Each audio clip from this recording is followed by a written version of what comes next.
ध्यान की सारी प्रक्रियाएं आपको वर्तमान में लाने के लिए बनी होती है। अक्सर लोग ध्यान करने से पहले यह जानना चाहते हैं कि ध्यान करने से उन्हें क्या हासिल होगा, मतलब कि ध्यान का परिणाम क्या होता है। यह गौर करने की बात है कि यह सवाल जो उसके मन में उठ रहा है, यह भविष्य की चिंता का ही रूप है, क्योंकि ध्यान तो अभी करना होता है, लेकिन उसका परिणाम हमेशा भविष्य में मिलता है। और इसी तरह हमारा मन कहीं ना कहीं भविष्य या अतीत की चिंताओं में घिरा रहता है, और ध्यान हमारे मन और मस्तिष्क को भविष्य और अतीत से खींचकर वर्तमान में लेकर आता है। और जब हमारा मन एक बार वर्तमान का मजा चख लेता है तो उसे वास्तविक आनंद का अनुभव होता है। एक इंसान की पूरी जिंदगी अगर 2 शब्दों में समाहित की जाए तो वो 2 शब्द होंगे सुख और दुख। सुख और दुख मिलकर एक ऐसा चक्र बनाते हैं, एक ऐसा गोला, एक ऐसा पहिया बनाते हैं कि इंसान जिंदगी भर उस पहिए में गोल गोल घूमता रहता है। और उस गोले में चलते चलते कभी वह दुख को पार करके सुख में पहुंच जाता है, लेकिन उसे उस वक्त यह नहीं पता होता कि यह सुख का गोला भी घूमकर फिर से दुख में लेकर आएगा, और इसी चक्कर में फंसकर आदमी का पूरा जीवन निकल जाता है।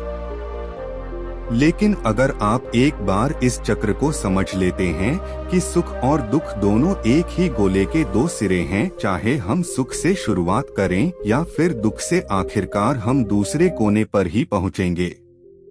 अगर यह बात हमारा मन स्वीकार कर लेता है तो ही इंसान इस चक्कर से बाहर निकलने के बारे में सोचना शुरू करता है, और इससे बाहर निकलने का एकमात्र तरीका है ध्यान। क्योंकि सुख और दुख हमेशा अतीत और भविष्य से जुड़े होते हैं, और ध्यान हमें वर्तमान के आनंद से अभिभूत कराता है। आज मैं जो कहानी आपको सुनाने वाला हूँ वह आपको सुख और दुख के चक्कर से निकालकर वर्तमान के आनंद की एक झलक प्रदान करेगी। इससे पहले कि आप इस कहानी में खो जाएं, इस चैनल को सब्सक्राइब जरूर कर ले। एक बार की बात है, एक नौजवान युवक बुद्ध के पास आता है और उनसे कहता है कि हे बुद्ध, क्या आप मेरे एक सवाल का जवाब देंगे? बुद्ध ने मुस्कुराते हुए कहा, पूछो, क्या पूछना है? इसके बाद उस युवक ने कहा कि यह बुद्ध, मेरी उम्र अभी बहुत ज्यादा नहीं है, लेकिन मैं बहुत परेशान रहता हूँ, बहुत दुखी रहता हूँ।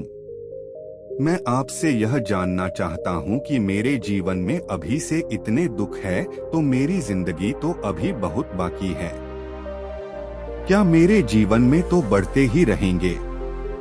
क्या इन दुखों से छुटकारा पाने का कोई रास्ता नहीं? यह सुनकर बुद्ध कहते हैं कि कहाँ है तुम्हारे दुख, मुझे तो दिखाई नहीं दे रहे। यह सुनकर वह युवक कहता है कि हे बुद्ध, दुख तो मेरे अंदर है, मेरे भीतर है, वो आपको कैसे दिखाई देंगे? यह सुनकर बुद्ध उस युवक से पूछते हैं कि क्या तुम्हें अपने दुख दिखाई देते हैं? वह युवक कहता है कि हाँ बुद्ध, मैं अपने दुखों को भली भांति देख पा रहा हूँ। तब बुद्ध ने पूछा कि दुखों का मूल क्या है? बुद्ध में और उस युवक में चर्चा चल ही रही होती है कि तभी एक भिक्षु दौड़कर वहां पर आता है।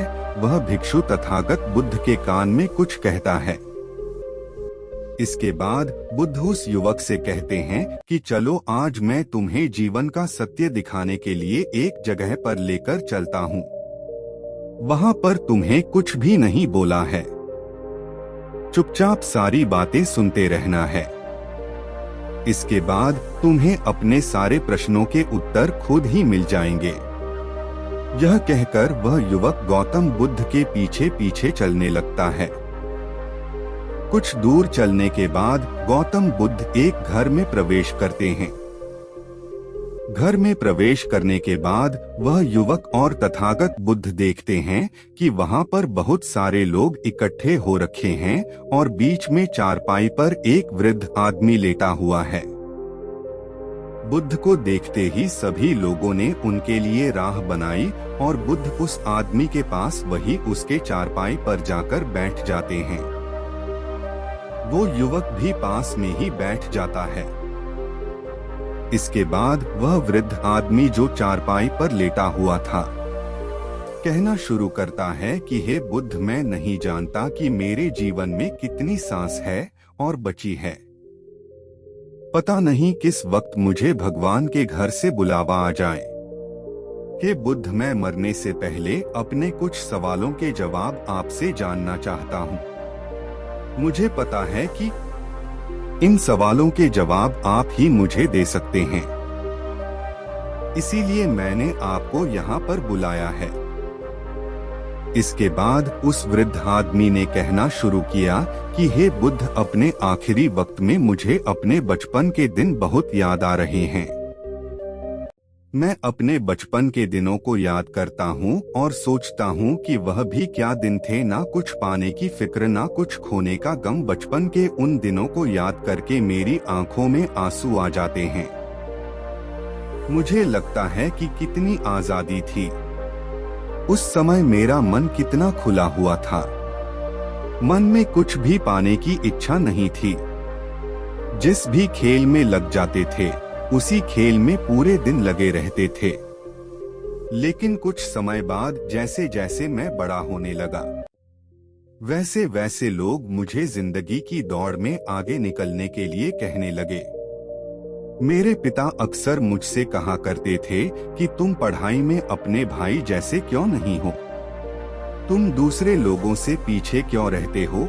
यह सब सुन सुनकर मेरा मन बहुत बेचैन रहने लगा। लोग मुझे बहुत ताने देते थे क्योंकि ना तो मैं खेल में अच्छा था और ना ही पढ़ाई में अच्छा था। सब लोग मुझे किसी और की तरह बनने के लिए कह देते और उनके तानों से तंग आकर मैंने जीवन में कुछ हासिल करने का निश्चय किया। मैंने अपने आप से वादा किया कि मैं भी अपने भाई की तरह कामयाब इंसान बनूंगा और इसके लिए मैं दिन रात मेहनत करने में लग गया। शुरुआत में बहुत मुश्किलें आई, बहुत निराशा हाथ लगी, लेकिन मैंने हार नहीं मानी और मैंने खुद अपना व्यापार खड़ा कर लिया। उसके बाद मुझे कुछ पाने का एहसास हुआ। मुझे बहुत खुशी हुई क्योंकि जो लोग मुझे ताने देते थे वही लोग अब मेरे आगे पीछे घूमने लगे थे। कुछ वक्त बाद एक रईस बेटी के साथ मेरी शादी हो गई और उसके बाद मुझे लग रहा था जैसे मेरा जीवन स्वर्ग बन गया हो। कुछ साल बाद मुझे 2 बेटे प्राप्त हुए। दोनों बहुत ही सुंदर और हष्ट-पुष्ट थे। अब मेरा मन मेरे बच्चों के लिए कुछ करने के लिए उत्सुक हो गया। मैं और भी ज्यादा धन कमाने में लग गया और जल्द ही मैं अपने नगर का सबसे बड़ा व्यापारी बन गया। सब कुछ अच्छा चल रहा था, लेकिन अनहोनी को कौन टाल सकता है। एक दिन अचानक मेरी पत्नी मुझे छोड़कर चल बसी। इससे मुझे बहुत गहरा आघात पहुंचा। कई दिनों तक अपने घर से बाहर नहीं निकला। मेरे बेटे मुझे हिम्मत दे देते कि पिताजी माताजी तो नहीं रही और जो हो चुका वह वापस नहीं आ सकता, लेकिन हम दोनों भाई आपका हमेशा साथ देंगे, आपकी हमेशा सेवा करेंगे। आपको किसी बात की कोई चिंता करने की आवश्यकता नहीं है।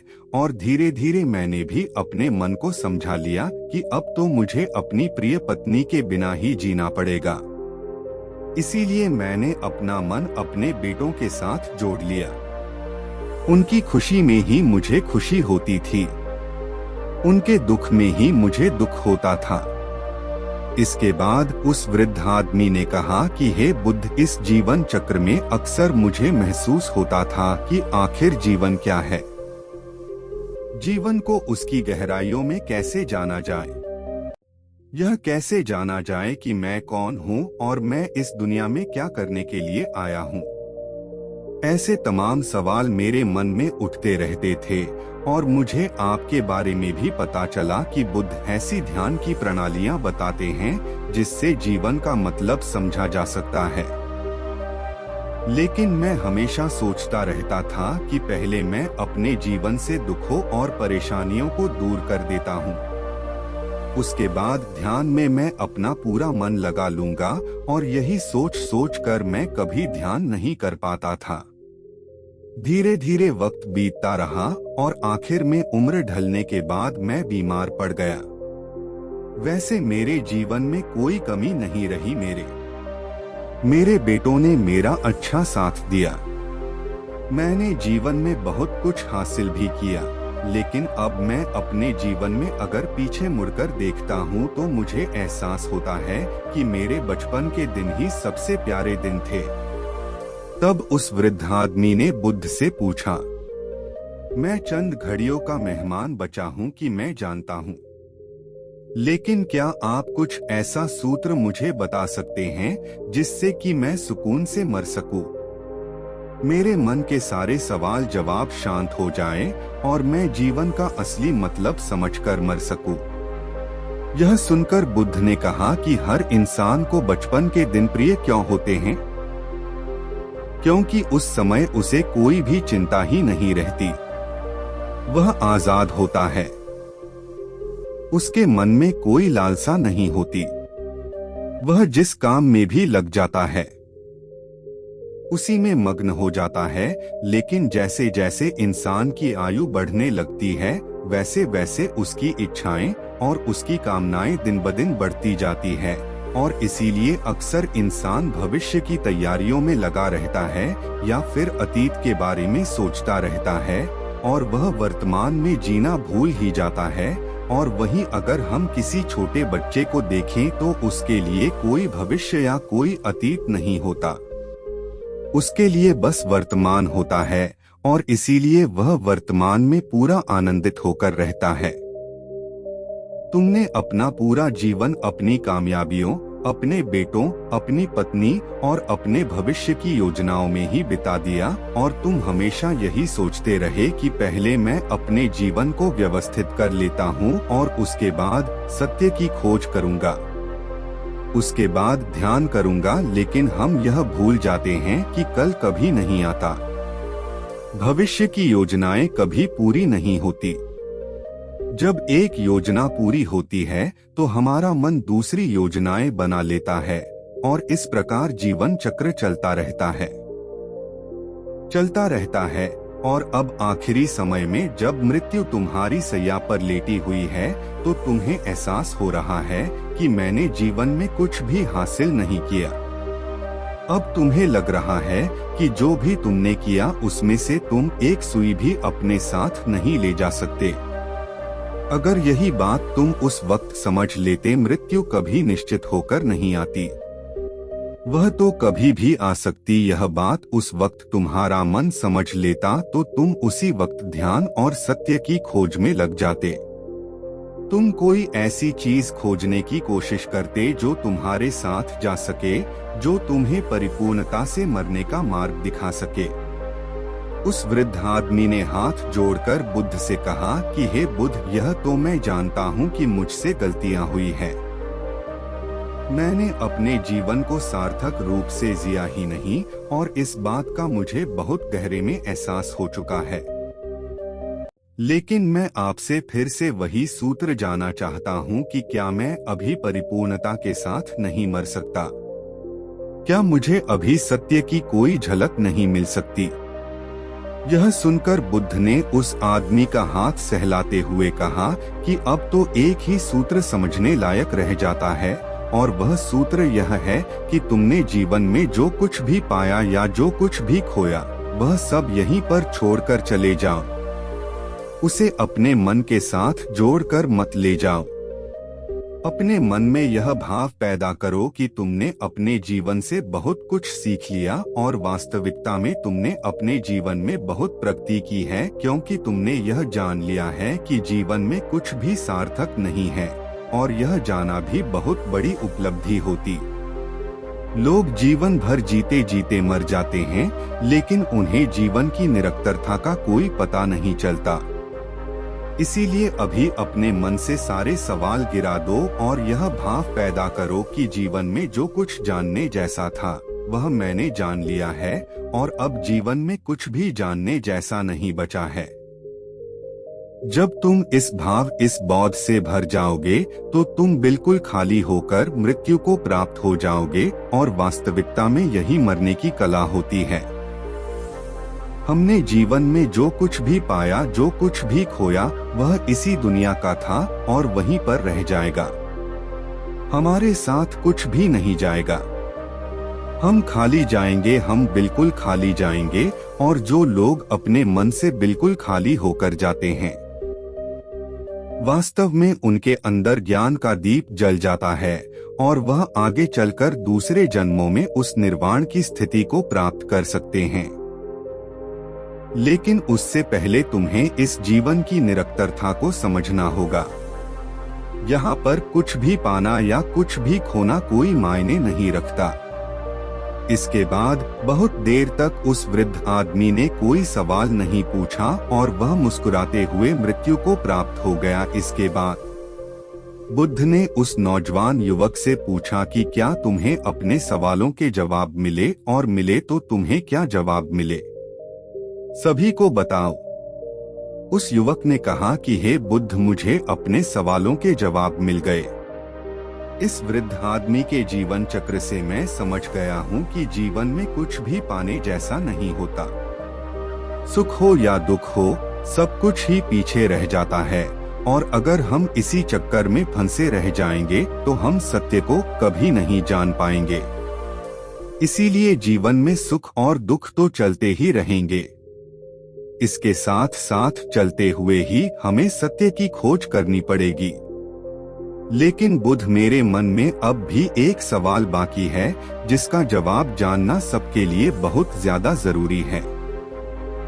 मेरा सवाल है कि मैं ध्यान की यात्रा करने के लिए बहुत प्रेरित हूँ, लेकिन मुझे कोई मार्ग नहीं पता। ध्यान कैसे किया जाता है कि ध्यान की सभी प्रक्रियाएं तुम्हें होश में लाने के लिए ही बनी है, तुम्हें वर्तमान में लाने के लिए ही बनी है। अगर तुम किसी भी काम को पूरी उपस्थिति के साथ, पूरे एकाग्र भाव से अपने आप को पूरा इकट्ठा करके कर सकते हो तो तुम ध्यान में ही होते हो। लेकिन हमारा ध्यान इधर उधर भटकता रहता है। अपना काम करते करते वर्तमान में रहने के लिए मैं तुम्हें एक छोटी सी विधि बताता हूँ जिसके जरिए तुम अपना काम भी कर सकते हो और ध्यान को भी समझ सकते हो। जब भी तुम चलते फिरते हो, उठते बैठते हो, सिर्फ अपनी सांसों पर ध्यान लगाना शुरू करो। सांस किस नाम से आ रही है, किस नाक से जा रही है, नाक कौन से कोने से टकरा रही, सिर्फ तुम उसके साक्षी भर हो जाओ। सिर्फ उसको देखते रहो। कुछ भी काम कर रहे हो, चल रहे हो, फिर रहे हो, खाना खा रहे हो, सिर्फ अपने सांस पर ध्यान लगाओ और यह करते वक्त तुम्हें महसूस होगा कि तुम्हारा दिमाग, तुम्हारे विचार तुम्हें इधर उधर ले जाते हैं। लेकिन थोड़ी देर बाद तुम्हें फिर से होश आएगा कि तुम्हें अपनी सांसों पर ध्यान लगाना है और तुम्हारा ध्यान फिर से सांसों पर टिक जाएगा और धीरे धीरे जब तुम अपने विचारों को देखने लगोगे तो तुम पाओगे कि विचार विलीन होने लगे हैं। तुम्हारे अंदर बस एक खाली मैदान बचा हुआ है। सारे सवाल जवाब विलीन हो चुके हैं।